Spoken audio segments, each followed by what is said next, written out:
Helo pawb, a croeso I neges fideo hon am Wasanaethau Etholiadau ac effaith Covid-19. Hello everyone and welcome to this video message about Electoral Services and the impact of Covid-19. Another of the Council's services that has adjusted its working arrangements during the Covid-19 pandemic is Electoral Services. The Police and Crime Commissioner election scheduled for May 2020 was postponed and is now planned to take place in May 2021 along with the Senate election. As a result of the postponed poll, staff from the Electoral Services team were redeployed to support the Council's COVID response. Other members of the team worked in supporting roles by picking up additional duties to maintain the operation of Electoral Services.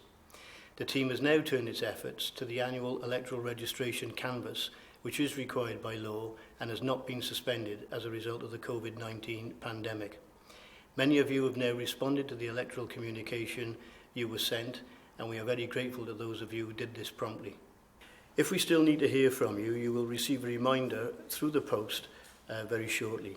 Today I want to encourage you to action the form and inform us of any changes that you may need to make. If possible, please do this online. It's quick and easy to do this online. Details of how to do it will be on the form that you receive and will also accompany this video.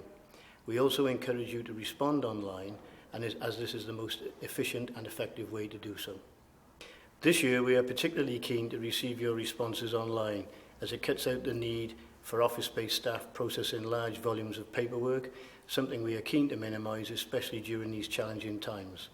If you are not able to update your information online, then simply complete the form and return it to us. It is really important that you action the form in the way that we ask you to do. If we don't receive a response, we need to carry out costly follow-up action.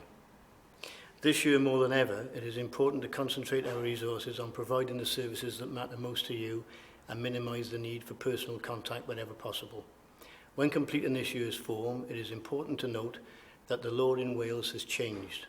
By registering to vote, a young person can take part in the Senate elections from the age of 16, and registered foreign nationals over the age of 16 can also take part in these elections. If you have anyone aged 14 to 16 or citizens from other countries in your household, please make sure you inform us of their details so that they can be registered to vote at the Senate elections in May. Dyna i gyd am y tro, diolch am wrando ac aroswch yn ddiogel. That's it for now. Thanks for listening and stay safe. Hwyl!